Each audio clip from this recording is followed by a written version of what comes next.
Hi everyone, and welcome to The Crows Show, brought to you by Chemist Warehouse. I'm Mark Bickley. And I'm Alana Smith. Now, throughout the season, we've taken you behind the scenes of the Adelaide Football Club, giving you exclusive insights into the players and coaches. Coming up in today's show, what happens when players try their hand at the World Game? Lady, I don't know who's listening in, but I'm carrying us at the moment. I need more from you. I just need one shot at goal. And the secret tactics behind the club's greatest ever trade.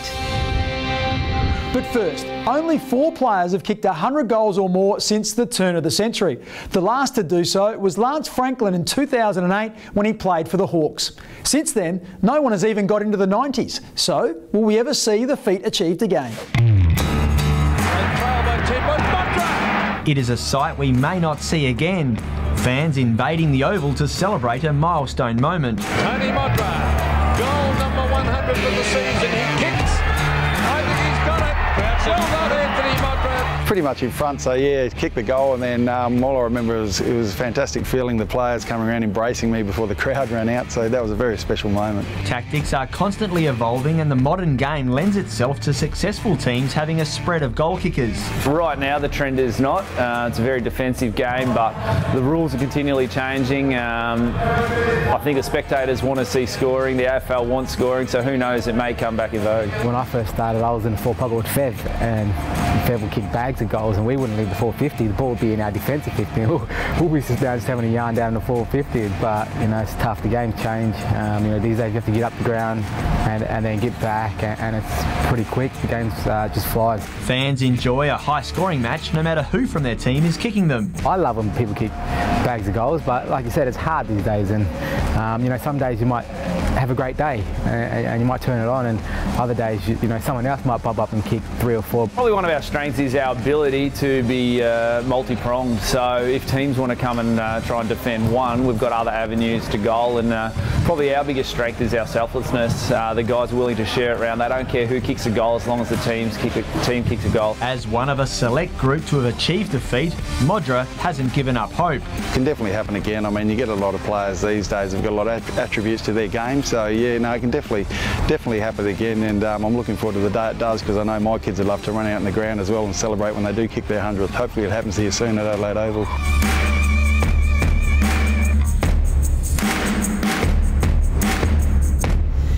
The business end of the season is fast approaching, but that doesn't mean all the fun disappears. Sports science will always play a role in the players' post-match recovery, but sometimes laughter does the trick. Scotty! Yeah! Brad, you're quite possibly the worst player out here. It's disgusting, Brad.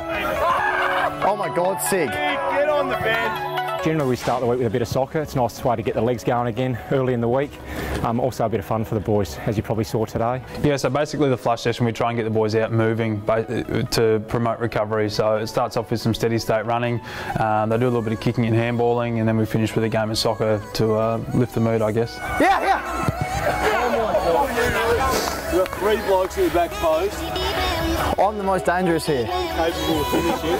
Lady, I don't know who's listening in, but I'm carrying us at the moment. I need more from you. I just need one shot at goal. I think my side won in the end. Laddie probably cost us a couple of games. I think he was mic'd up, wasn't he?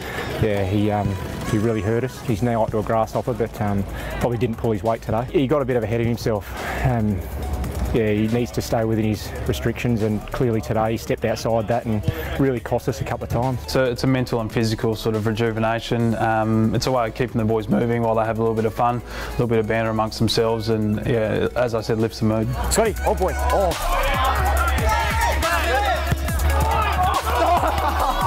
Come on, Scotty! There's some pretty good soccer players out there, so they have a lot of fun, and the boys get right into it. Great way to start the week, and look forward to training come the rest of the week.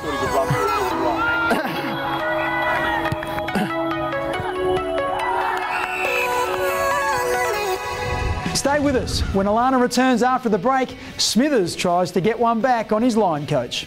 And a football journeyman who's still only 26.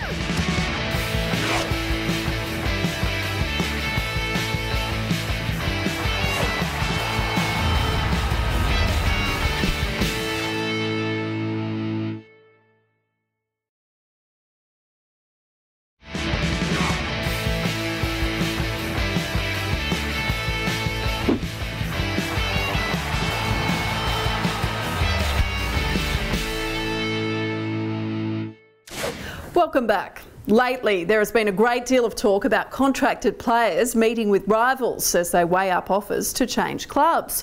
While not everyone likes the secret rendezvous, it has been taking place for years, as former Crows chairman and CEO Bill Sanders can attest. He was one of the driving forces behind arguably the club's greatest ever trade when Darren Jarman quit the Hawks to head home to Adelaide.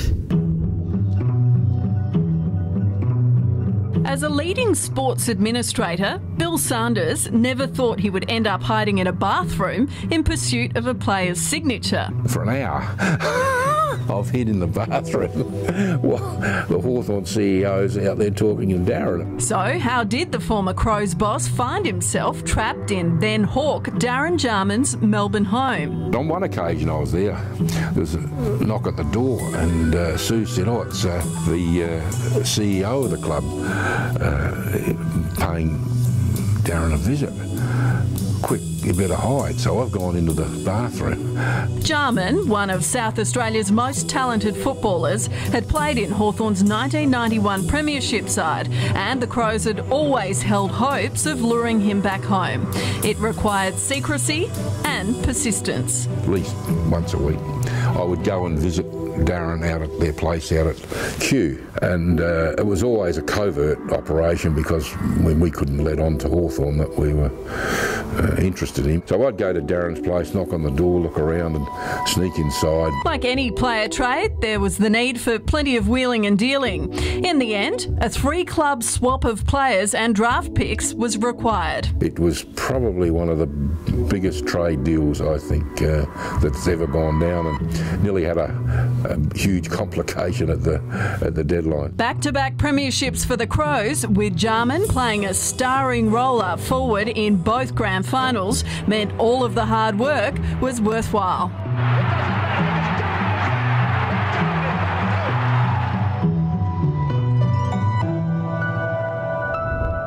Now, Brodie Smith has taken great delight all year in giving his teammates a grilling. But this time, he has his line coach, James Podsiadly, in the hot seat. So, is he out to score some points? Let's find out, thanks to Revolution Roofing.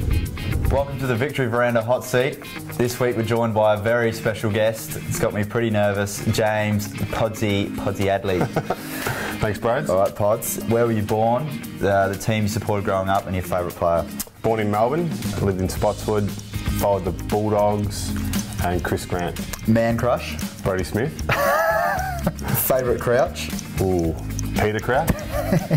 English soccer player. Yeah. If you could be anyone else for another day, who would it be? Ooh.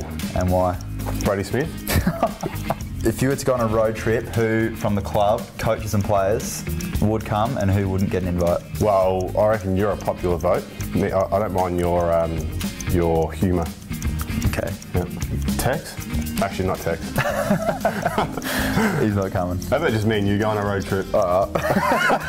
Jeez. He's got to come across poorly for me.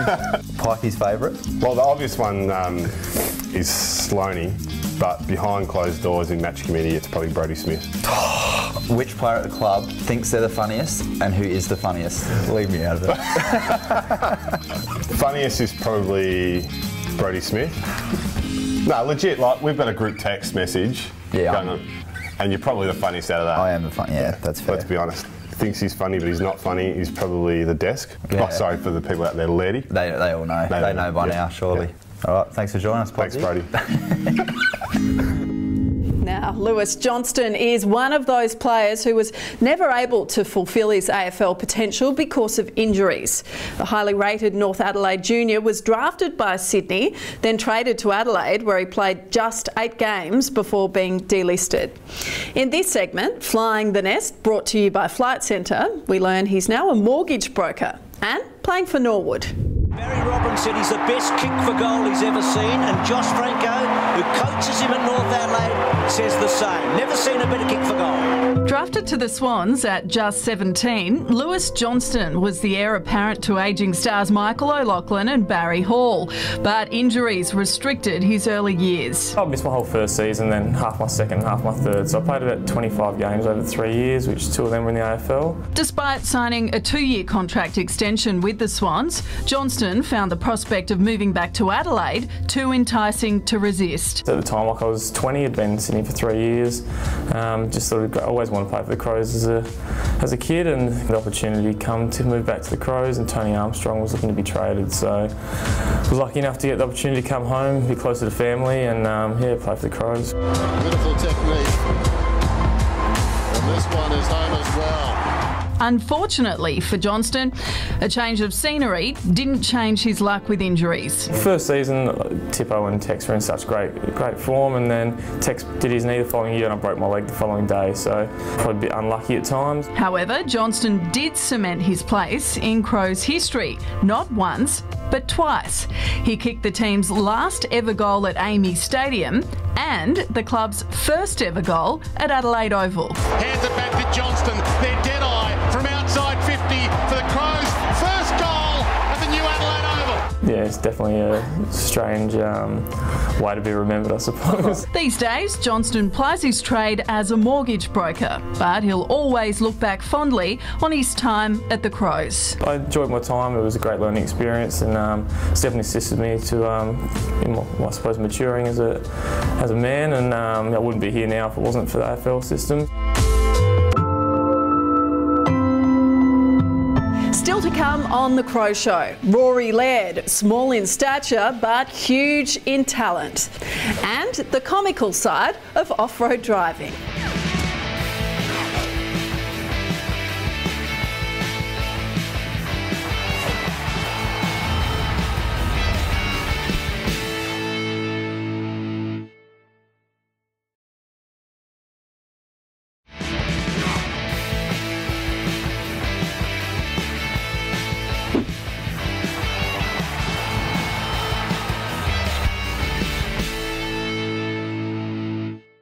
Rory Laird is a player who lets his football do the talking. While others enjoy the limelight, Rory quietly goes about his business of shutting down opposition forwards. As he closes in on his 100th game, Rory talks to us about his footy and his goals going forward. And was that Laird? It was a beautiful smother. Kind of weird to think about it. 100 games sort of crept up pretty quick, so happening in a couple of weeks, but it's good. It means that, you know, a lot of the back line especially is getting up to around that 50 to 100 games, and it's kind of, you know, gives you comfort at the top level. You know, the more games you play together, the more experience and the more you can read off each other. So I've had a couple of changes this year through injury, with Hardo going out and credits to Keithy coming in and playing really well. Beautiful ball. Smith just waltzes in, and the Crows get one back. 2 goals to Brady Smith. Yeah, so Brody and I are pretty close mates. Just happens we play the same position, and we work pretty closely together on game day and throughout the week of what we do well, and, you know, working on deficiencies in our games. And you know, I think he's in some ripping form at the moment. Yeah, I think our personalities are relatively similar, both immature at times, crack a lot of jokes, just sort of, you know, take the mickey out of each other and all the other blokes in the team. So along with Charlie Cameron and probably Rory Atkins, we're probably, you know, some of the guys that bring the energy up around the group and get a bit of a light-hearted feel around, you know, the playing group. So we've got a couple of boys that live on the other side of town. Gets us away from the footy club a little bit. So it's Daniel Talia, Taylor Walker and I live pretty close to each other. So, you know, on a days off or, you know, half day here and there, like to spend a bit of time together. Permitting, you know, Daniel and Taylor can get away from their girlfriends. But we'd like to, you know, go to a cafe or just get lunch together, and, you know, there's plenty to go to on the east side of town. So, yeah, it's just sort of the thing we have. 45 metres, that's a lovely finish. The Crow's Kitchen has given us an insight into the players' culinary skills. And while some are obviously at home with the hot plates, others struggle to tell beans from broccoli. Today, Daniel Talia takes a step back and lets David McKay and Troy Menzel have a cook-off. Hi guys, here thanks to Thomas Farms Kitchen. There's been plenty of cook-offs over the year, a lot of I've been involved in. I'm going to take a back seat today because I've been no good. I've got my mates in, Men's and DMAC, and we're going to have a cook-off between them, and I'm going to be the judge. Today they're going to be cooking a pork fennel with some broccolini pasta. Good luck, mate. Thanks, mate. You'll need it. All right, let's get started. Men's, ready, set, go. Let's do it. Obviously the card, really important with the recipe on it. Yeah, so just a little pasta today, so it shouldn't be too hard. So we'll start off with getting the water boiling. I'm doing my favourite thing, which is peeling some garlic. I'm not going to take sides here, Dan. I do like the way he's chopping it. That's all right, I like doing the underdog. Just the old school trick, the bit of crushed garlic, bit of salt on top. Makes it a lot easier to grind up. Yeah, just throw in as much as you feel. No real measurements going on here. So the mince is going in, the pork mince. Give it a little taste. That's spot on. Lemon zest, just to give it a little bit of zing. I'm going to go a bit of lemon juice instead of the zest. A bit risky there. That's the difference. You've got to take risks to win it, mate. All right, guys, I may as well tell you what I'm going to score you out of when I'm finishing off and judging. I'm going to give you a score out of 10 for the taste, score out of 10 for the presentation, and then, like all other food judges, I'm going to give you a score out of 10 for how good of a bloke you are. That's right. Now, over the past 5 months, we've seen a succession of past and present players test their off-road driving skills over a bone-jarring course in the Adelaide Hills. A few of them were a little daunted by the challenge, but others excelled. Along the way, there were plenty of laughs as the Toyota Hilux gave them a ride to remember. With Sam Jacobs setting a hot early pace, Eddie Betts was hanging on in the rear seat when... That's what I was calling me, man. 4 years. Hey, what's up, Pop? I'm on camera, man. Around the lefty. Show me the money. This horse is driving. We're doing a Toyota period, saying down. Tell my wife and kids that I love them. When VB took the wheel, it was Riley Knight's turn in the back. He was pretty nervous, I think. He was hanging on to the sides and he gets a bit car sick, so not as much banter as I expected from a young fella. You get a bit car sick, don't you, Nina? You got a bucket here. The rugged course not only challenged Tony Modra, it tested our equipment, much to Rod Jamison's amusement. Oh no! I want us to rescue that real quick. Come on, John. Have to be real quick. This isn't my fault. Take your time. Faulty equipment. While Paul Seedsman may have got a bit ahead of himself. Are you allowed to? Give some biscuits. Wax on, wax on. The last laugh went to the Hilux, which proved its toughness and durability to all the drivers. So, who's the best? You'll have to watch next week to find out. After the break, we look at some highlights from social media and we ask, who flies higher than the rest?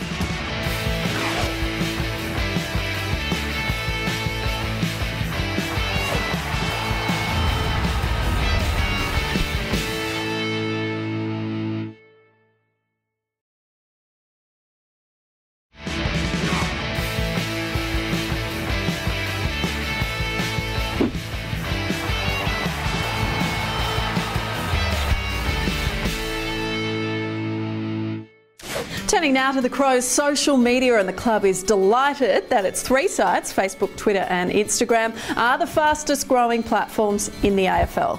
The Twitter following, for example, is the largest in Australian club sport. So if you haven't joined yet, make sure you do. First off, how about little Valentina at our Victorian Members' Day last Sunday? She was proudly representing the Crows colours with an overly large Guernsey from Crowmania. And here we can see Eddie Betts sharing a moment post-game with retiring Bombers star Jobe Watson. Well, there are few better moments in any game than when someone soars above the pack to take a big grab. So we asked fans who they think is the AFL's best aerial mark.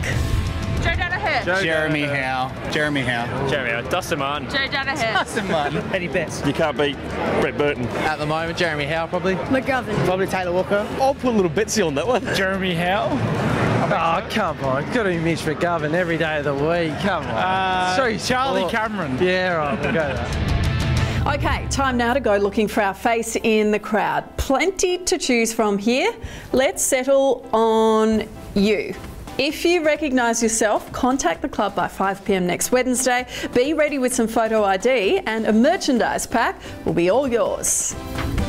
That just about wraps up our show this week, brought to you by Chemist Warehouse. Now don't forget that for more exclusive stories like those we've brought you today, visit the club website, afc.com.au. Thanks for your company, and we hope you can join us next Sunday at 11:30 on 7 for our final show of the year. Yes, remember that's when we'll announce the winner of our Toyota Challenge. We'll see you then. Bye for now.